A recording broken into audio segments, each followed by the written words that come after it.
ہمارے چینل میں خوش آمدید۔ شروع کرتے ہیں آج کی کہانی۔ جب میری شادی منیر سے ہوئی، ان دنوں وہ ایک سرکاری محکمے میں ملازم تھے اور ان کی ڈیوٹی رات کی ہوتی تھی۔ چونکہ وہ آفیسر تھے، اس لیے ان کو رہائش بھی محکمے کی طرف سے ملی ہوئی تھی۔ تاہم بنگلہ بہت پرانا اور جس کالونی میں تھا وہ شہر سے دور ویران جگہ تھی۔ اس مقام پر یہی ایک بنگلہ تھا، نزدیک کوئی دوسرا گھر نہ تھا۔ دوسرے بنگلے کچھ دور تھے، لہٰذا رات کو تنہا رہنے سے مجھے ڈر لگتا اور خوف سے نیند نہیں آتی تھی۔ کبھی کچھ عجیب سی آوازیں سنائی دیتی اور رات کے سناٹے میں کوئی گھر کے اطراف چلتا محسوس ہوتا تھا۔ اس مسئلے کا انہوں نے یہ حل نکالا کہ ایک ملازمہ کا انتظام کرا دیا جس کا نام لالی تھا۔ اس کا شوہر بھی منیر کے دفتر میں ہی ملازم تھا۔ لالی کا رنگ اس کے نام کی طرح سرخ و سفید تھا۔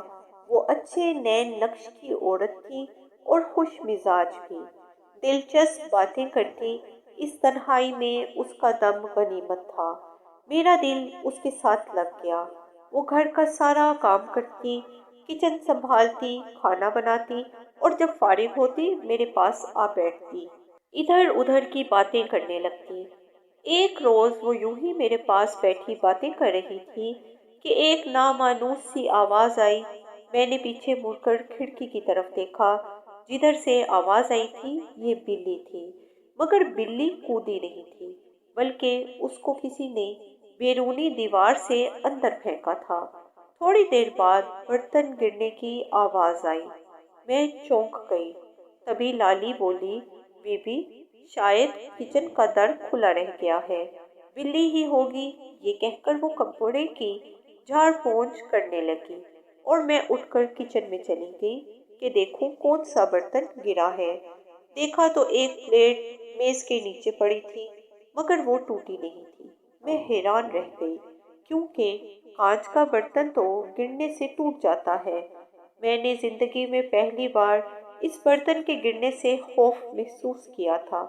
جب لالی سے اظہار کیا کہ پلیٹ گرنے سے نہیں ٹوٹی تو وہ بالکل بھی حیران نہیں ہوئی۔ کہنے لگی، کبھی کبھی کانچ کے برتن اس طرح سے گرتے ہیں کہ ٹوٹنے سے بچ جاتے ہیں۔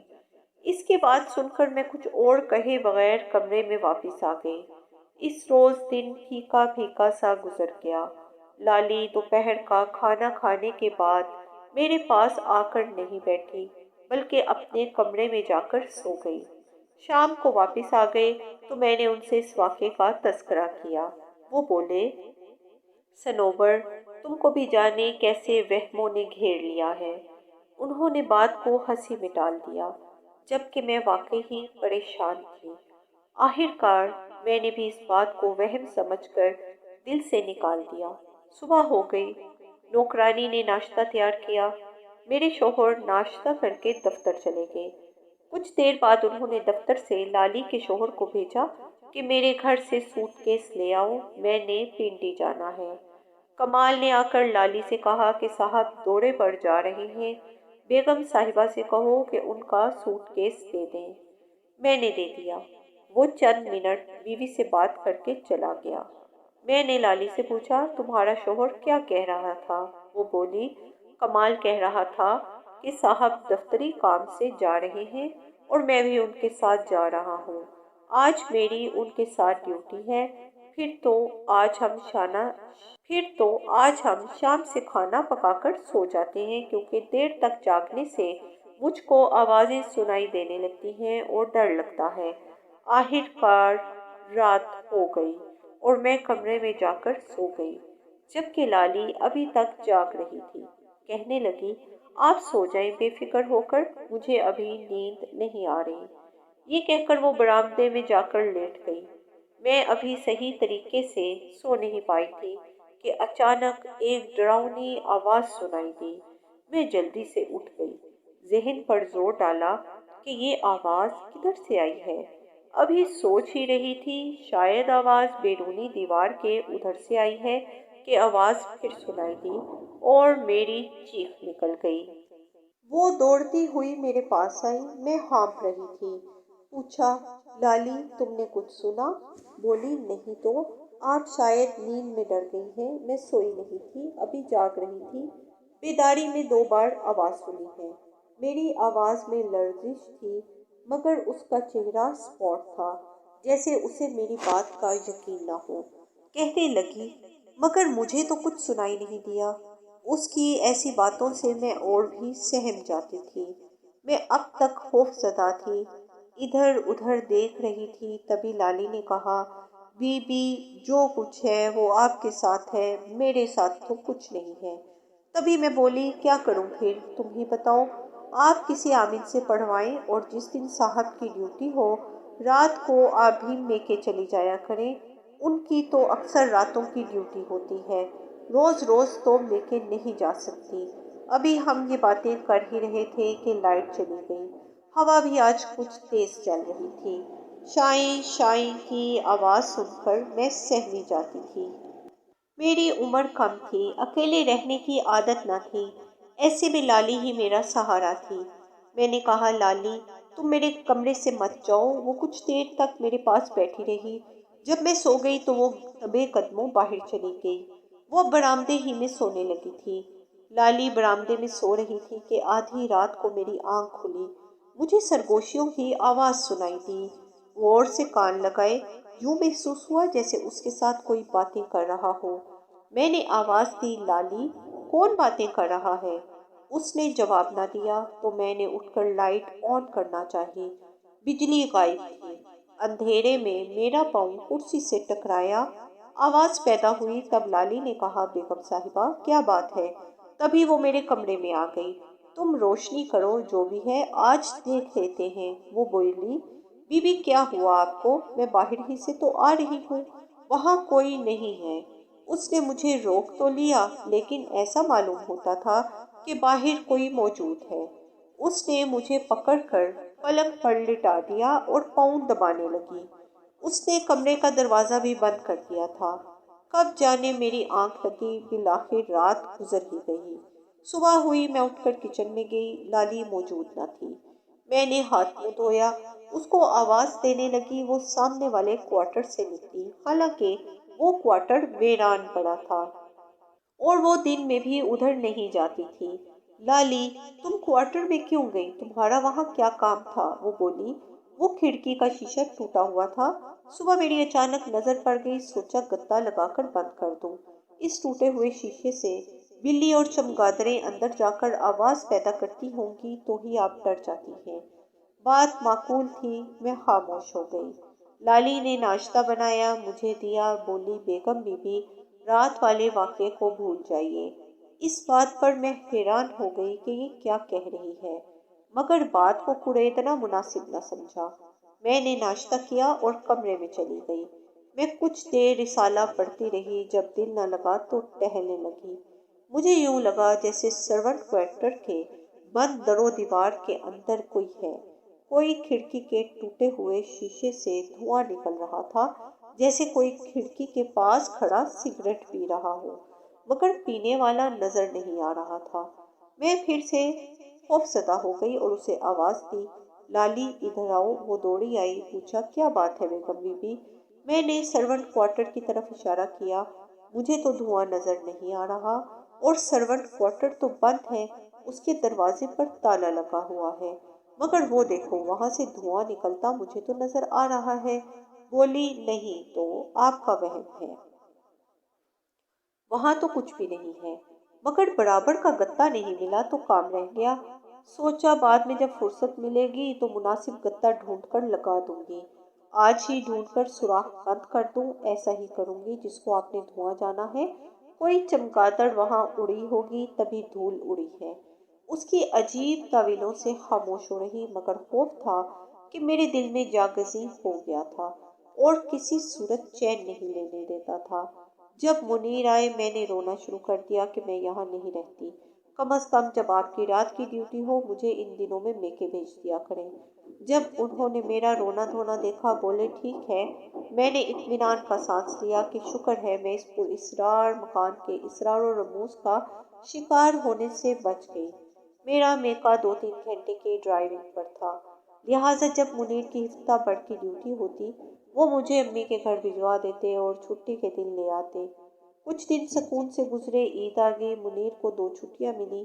اس کے بعد ان کی لگاتار 15 روز رات کی ڈیوٹی تھی۔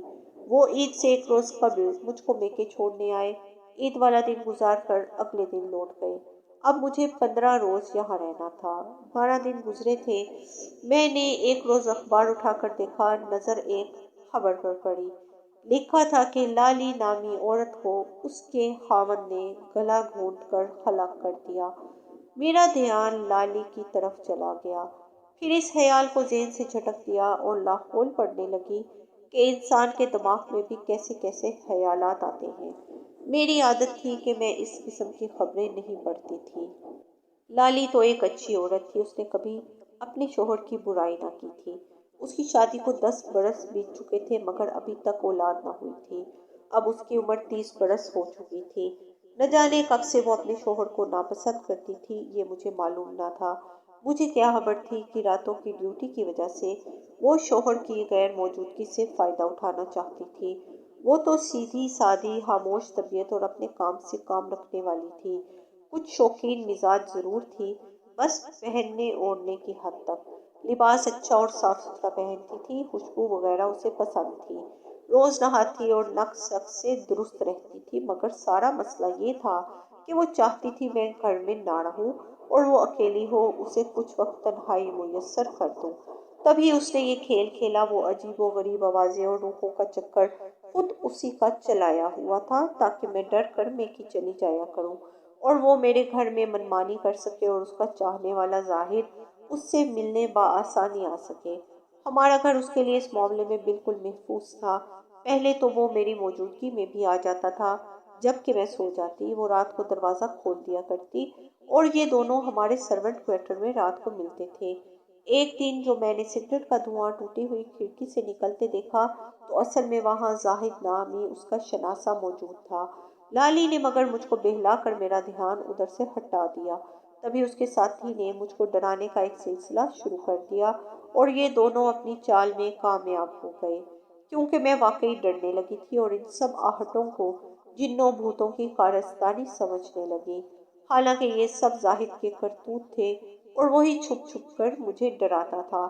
خدا جانے یہ کھیل کب تک جاری رہتا، لیکن بدی زیادہ دنوں تک نہیں چھپتی۔ اللہ تعالیٰ نے اس معاملے سے پردہ ہٹانا تھا اور یہ راز فاش کرنا تھا۔ اس سے پہلے کئی بار ایسا ہوا کہ دن میں بھی اچانک لالی غائب ہو جاتی، میں اسے آوازیں دیتی، کمرے سے باہر آتی، برآمدے میں نہ ہوتی تو کچن میں اور پھر غسل خانے میں جھانکتی، وہ تب بھی نہ ملتی۔ میں تھک کر اندر آ بیٹھتی تو وہ ذرا دیر بعد آ جاتی کہ بی بی میں تو چھت پر تھی، سوچا آج چھت کی صفائی کر لوں۔ میں تو کبھی چھت پر نہ جاتی تھی کہ دیکھتی اس کی وہاں صفائی اس نے کی ہے یا نہیں۔ اس دن بھی میرے میاں رات کی ڈیوٹی پر چلے گئے تو میں نے لالی سے چائے بنانے کو کہا۔ میں نے چائے پی کر پھر ملازم لڑکے کو آواز دی، آج تم گھر جا کر رات کو واپس آ جانا اور میں یہاں ہی سونا کیونکہ لالی اکیلی ہے۔ وہ بولا اچھا بی بی جی، میں ماں کو بتا کر آ جاؤں گا۔ لالی ہمیشہ کہتی کہ اس کو اکیلے رہنے سے ڈر نہیں لگتا، اس لڑکے کو واپس آنے کا مت نہیں۔ آج بھی اس نے یہی کہا، مگر میں نے اسے سمجھایا کہ تم ہماری ذمہ داری ہو، بے شک تم کو ڈر نہیں لگتا، تمہارے شوہر نے تم کو ہمیں سونپا ہے۔ کبھی انسان کی اچانک طبیعت بھی خراب ہو جاتی ہے، ایسے میں کوئی ڈاکٹر کو بلانے والا تو ہو۔ کہنے لگی مجھے کچھ نہیں ہوتا، اب تک تو میں اکیلی رہ لیتی تھی، اس لڑکے کو بس بھیج ہی دیں اور منع کر دیں، یہ رات کو نہ آئے۔ بے شک تم نڈر ہو، بہادر ہو، مگر ہمیں تو ڈر لگتا ہے۔ میں اس کو کہہ دیتی ہوں وہ اپنی ماں کو ساتھ لیتا آئے گا۔ دراصل مجھے منیر نے کہا تھا کہ اس کا شوہر کہتا ہے کہ بہتر ہے کہ ہم اس کو گھر میں بالکل اکیلا نہ چھوڑا کریں۔ میکے جاتے ہوئے میں نے اس کو کہا تھا کہ اگر ملازم لڑکا آئے تو اس کو برآمدے میں سلا دینا اور تم کمرے میں سو جانا اور اندر سے کنڈی لگا لینا، اسے واپس مت لوٹا دینا۔ وہ بولی ٹھیک ہے، تاہم اس کے چہرے پر پریشانی تھی، جیسے وہ نہیں چاہتی تھی وہ آئے مگر ہماری وجہ سے مجبور تھی۔ اس شام منیر جلد چلے گئے اور ان کا ڈرائیور مجھے میکے چھوڑنے گیا۔ تھوڑی دور آگے جا کر مجھے یاد آیا کہ میں اپنا پرس تو گھر بھول آئی ہوں۔ میں نے ڈرائیور سے کہا کہ واپس چلو، وہ مجھ کو گھر لے آیا۔ ابھی تک گیٹ کھلا ہوا تھا، لالی نے اسے بند نہیں کیا تھا۔ ملازم لڑکا بھی جا چکا تھا۔ میں لان سے گزر کر کمرے میں آئی، وہاں کوئی نہیں تھا۔ میں نے کمرے کی کھڑکی سے دیکھا، وہ بائیں باغ کی طرف جا رہی تھی۔ میں خاموشی سے اس کو دیکھتی رہی۔ وہ ایک درخت کے پاس رکی، اس نے درخت کے تنے سے ٹیک لگا لی۔ اچانک اسی جانب کی عقبی دیوار سے دو ہاتھ نمودار ہوئے، پھر ایک شخص کا سر نظر آیا۔ اس نے لالی کا اشارہ ملتے ہی دیوار پھلانگ لی اور گھر کے اندر کود آیا۔ وہ اب بائیں باغ میں آ چکا تھا۔ لالی اس کے نزدیک پہنچی اور اس سے باتیں کرنے لگی۔ باتیں کرتے وہ میرے کمرے کی کھڑکی کی جانب آ رہے تھے۔ میں پردے کی اوٹ میں ہو گئی۔ وہ کہہ رہی تھی، آج تم جلدی آگے، بیگم تو ابھی نکلی ہے، کہیں تم کو راستے میں تو نہیں دیکھا؟ اچھا تم کوارٹر میں چلو، یہ لو چابی، میں گیٹ بند کر کے آتی ہوں۔ آج تو ملازم لڑکا بھی آئے گا، جب تک وہ سو نہ جائے تم کوارٹر میں دم سادے رہنا اور باہر نہ نکلنا۔ میں نے بنگلے سے ذرا سی دور گاڑی کھڑی دیکھی ہے، جھانک کر دیکھ لو کہ کس کی ہے، آنے والے نے لالی کو بتایا۔ وہ بولی، ڈرائیور صاحب کی گاڑی کھڑی کرنے آتا ہے، جب وہ دوڑے پر جاتے ہیں وہی ہوگا۔ تم ایسا کرو، یہ چابی مجھے واپس دے دو اور اندر کوارٹر میں جاؤ، میں باہر سے تالا لگا دیتی ہوں۔ وہ اسی طرح باتیں کرتے کوارٹر کی طرف گئے۔ جب وہ اس آدمی کو قید کر کے تالا لگا رہی تھی، میں تیزی سے نکل کر گیٹ کی طرف آئی اور باہر کو دوڑ لگا دی تاکہ وہ مجھے دیکھ نہ پائے۔ میکے پہنچ کر کافی پریشان تھی، سوچا کسی کو بتانے سے پہلے شوہر کو بتانا چاہیے، مگر وہ تو رات کی ڈیوٹی پر تھے اور ان کو آنے تک میکے میں رہ کر مجھ کو انتظار کرنا تھا۔ اس معاملے پر میں نے میکے کے کسی فرد کے سامنے لب نہ کھولے۔ بہرحال ساری رات اب میری سمجھ میں آ چکی تھی کہ وہ کیوں مجھے ڈراتی تھی۔ اس رات میری ہدایت پر ملازم ہمارے گھر رات سونے کو آ گیا۔ آدھی رات کو اس کی آنکھ کھل گئی اور وہ لالی کے راز سے واقف ہو گیا۔ وہ بھی تو محکمے ہی کا ملازم تھا، کمال کو جانتا تھا۔ اس نے فون کر کے کمال کو آگاہ کر دیا اور وہ موقع پر پہنچ گیا۔ زاہد تو بچ نکلا، لیکن لالی اس کے ہاتھ آ گئی۔ اس نے تیش میں آ کر بیوی کا گلا دبا دیا۔ بہرحال یہ واردات ہمارے گھر میں ہوئی تھی، سو منیر کا پریشان ہونا قدرتی بات تھی، اور پھر خبر اخبارات میں بھی شائع ہو گئی۔ میرے شوہر نے شکر کیا کہ واردات والی رات میں گھر پر موجود نہ تھی۔ اس کے بعد ہم نے وہ گھر بدل لیا۔ کمال کو تو پولیس لے گئی، مگر میں منیر سے کہتی تھی کہ اب تو یقین آ گیا آپ کو، میں خام ہاں نہیں ڈرتی تھی۔ ہاں تم ٹھیک کہتی ہو صنوبر، کبھی کبھی ہم دوسروں کی باتوں میں آ جاتے ہیں اور حقائق کی تہ تک پہنچنے کے بجائے ان سے چشم پوشی کر لیتے ہیں۔ بہرحال جو بھی ہوا وہ بہت افسوسناک تھا، ایسا واقعہ جس کو میں عمر بھر بھلا نہ سکوں گی۔ آپ کو ہماری کہانیاں پسند آئیں تو سبسکرائب کرنا مت بھولیے گا۔ چینل کو سبسکرائب کیجیے اور لائک کیجیے، اور اپنی قیمتی رائے کا اظہار کمنٹس میں ضرور کیجیے۔ شکریہ۔